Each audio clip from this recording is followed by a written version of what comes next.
हमारे साथ खास बातचीत के लिए मौजूद हैं एस&पी ग्लोबल कमोडिटी इनसाइट से प्रदीप जी। सर, जी मीडिया पे आपका स्वागत है। हम आपसे समझना चाहेंगे, अगर लॉजिस्टिक्स की बात करें तो लॉजिस्टिक्स में आप काफ़ी ज़्यादा जो है निगरानी रखते हैं, तो किस तरह की समस्याएं जो हैं वो अभी देख पा रहे हैं? क्योंकि हाल ही में अगर आप बात की जाए तो सप्लाई चेन में काफ़ी ज़्यादा उतार चढ़ाव देखने को मिली थी, तो क्या वजह हैं और कब तक इसका एक सोल्यूशन किया जा सकता है? देखिए, आप जो सप्लाई चेन के बारे में जो बात किया था, वो तो बेसिकली कोविड रिलेटेड था। जब कोविड में प्रॉब्लम हुआ था, तो बहुत सारे जहाज बड़े-बड़े ट्रेडिंग सेंटर्स में जो जाते, जैसे फॉर इंस्टेंस चाइना है, which is world's largest consumer of commodities. और जब जहाज चाइनीज़ पोर्ट में जाते थे, तो कंजेशन बिल्ड होता था। कंजेशन माने कि शिप बहुत देर तक पोर्ट में रहते थे। तो जब कंजेशन होता है, तो जहाज will get pretty much taken up in that particular region. That means वो जहाज वहाँ पर बहुत दिन बैठेगा और आपका सप्लाई निकल जाता है। तो वो एक प्रॉब्लम था, क्योंकि चाइना में बड़ा सख्त का कोविड कंप्लाइंसेस थे कि जब ये एक जहाज़ के ऊपर एक पायलट जाता था, जो पायलट माने जो जहाज़ को अपना पोर्ट में लेकर आता, एक बार गया तो उसको 14 डेज़ का क्वारंटीन करना पड़ता था।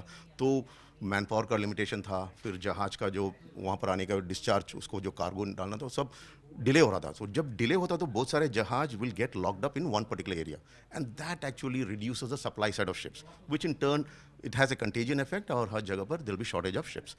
And other supply chain was mainly, you had a lot of the raw materials, जहाँ से आपको raw materials आप प्रोड्यूस करते, और कंज्यूमिंग एरियाज पर जहाँ पर आपको लेकर आना था, वहाँ पर डिलेस हो रहे थे, क्योंकि जहाँ पर आप जो प्रोड्यूस करते थे वहाँ पर कोविड लॉकडाउन्स थे and all that. So that also brought in lot of inefficiency. तो इस इनएफिशिएंसी के रीज़न से इतने सारे सप्लाई चेन में upsetting हुआ था, और even supply of ships got reduced because ships were all caught up in different regions, and all that was sum total of all that created sort of a tightness in the market, and then you did see that there were issues in delivering the cargoes. जी sir, बात की जाए performance की, तो India की logistic performance को लेकर किस तरह का व्यू है? कितने चैलेंजेस हैं आने वाले समय में? देखिए, अभी तो बहुत सारी इम्प्रूवमेंट हुआ है, but there is scope for doing better infrastructural development.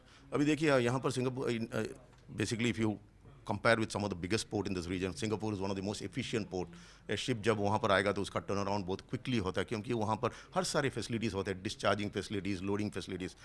अभी यहाँ पर इम्प्रूवमेंट हो रहा है, but we can do lot more better, because given that अभी India is targeting huge amount of exports. जब हम एक्सपोर्ट करेंगे तो we also need to import lot of products.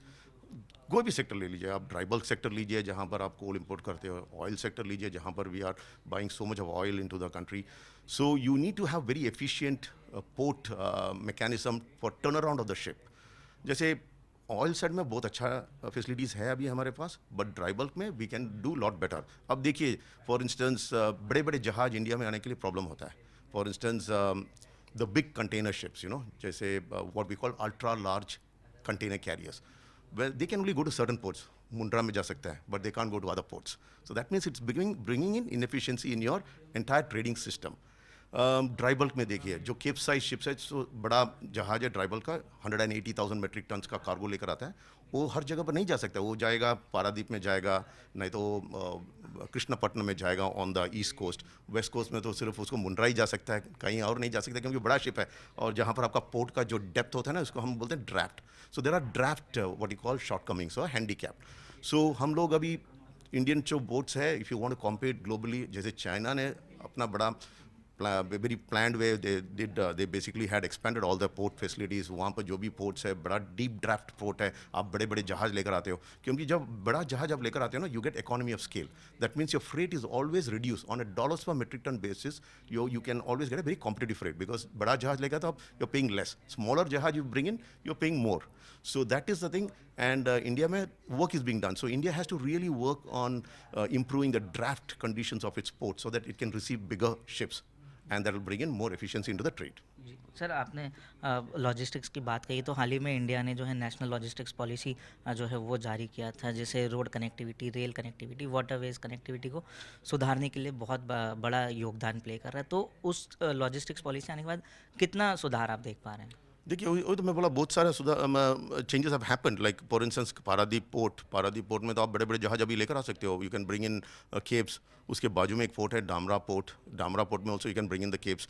And बहुत सारे नए नए प्रोजेक्ट्स भी आ रहे हैं ना, लाइक विरिंजम इन साउथ केरला में बड़ा एक प्रोजेक्ट आ रहा है, and that's a very deep draft port. वहाँ पर तो आप बड़े बड़े शिप्स भी लेकर आ सकते हो। एंड देन पोर्ट से जो रोड का जो कनेक्टिविटी है to bring in your this one, that's also being work. Like for instance you have the western dedicated freight corridor which can bring everything into the Mumbai port to JNPT, and you also have the eastern dedicated freight corridor which आपको हल्दिया जैसे जगह पर आपको inland transportation के लिए। So if you are exporting products, you can bring it to Haldia port for exporting. If you're exporting products from the other side or from the western side of India, you can bring it to the Mumbai port.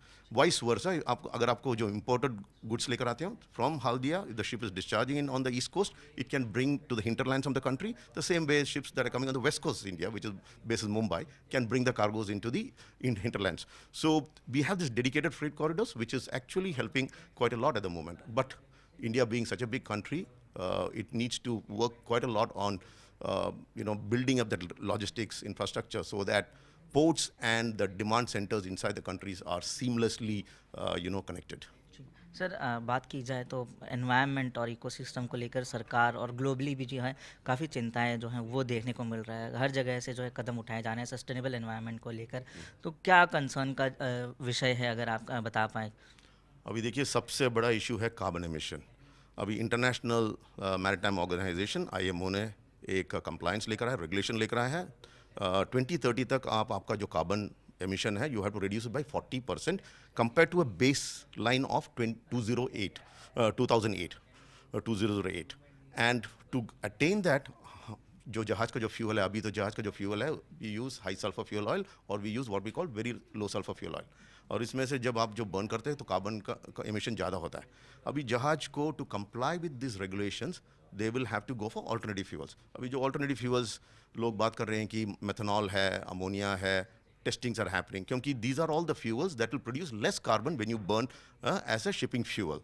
So that's a very important thing. But ये सब होने के लिए हम लोगों को लिए बहुत सारा money, lot of money would be required. The investments are going to be very high because you need to get new technologies, because methanol में द प्रॉब्लम है कि मेथनॉल का जो एनर्जी इंटेंसिटी बड़ा लेस है compare to the conventional fuel. अभी जो हमारे पास जो फ्यूल है, तो दैट मीन्स आपको ज़्यादा मेथनॉल लोड करना पड़ेगा शिप में, वो शिप का कार्गो स्पेस ज़्यादा यूटिलाइज करेगा। So there are this kind of issues. But the world अभी जो देखा जाएगा तो going forward shipping industry will have a multi fuel situation. जैसे कि जहाज में अभी जो VLSFO या very low sulphur fuel oil हम जो बर्न करते हैं, that may not be the only fuel. You might use ammonia as a fuel, you might use methanol as a fuel. LNG is there अभी, but LNG भी 100% आपको carbon emission में reduce करने के लिए हेल्प नहीं करते हैं। So LNG at the moment is considered as a transition fuel, not as a destination or a final fuel. So there is lot of work, these are the challenges that are there at the moment. But at the same time अभी ships का है ना जो efficiency भी बढ़ा रहा है, but all this will come at a cost. So there will be huge amount of investment that's required, but there is no two ways about it. You have to face the regulations, and you have to comply with the regulations by 2030 and 2050. Ji sir, जाने से पहले आखिरी सवाल, हाल ही में India ने world bank index में जो है काफ़ी अच्छा परफॉर्म किया है, तो आप उस चीज़ को कैसे देखते हैं। देखिए अभी देखो, जब when you get a better rating on your indexes like this, your ease of business that has to improve. And definitely there's been a lot of effort being done for improving the ease of business. जो business का जो ease का है ना, जैसे you are setting up an industry here, or even when you're bringing ships into this country to change the flags.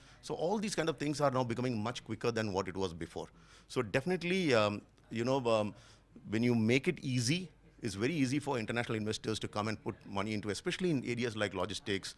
And अगर आप देखा जाएगा इंडिया का coastal shipping is a huge industry, is a big business, coastal, because India peninsular India में इतने सारे coastal area है and you have to trade around the coast. I am just giving an example of Japan is smaller than India, it's got 200 ports which can receive commercial ships और merchant ships.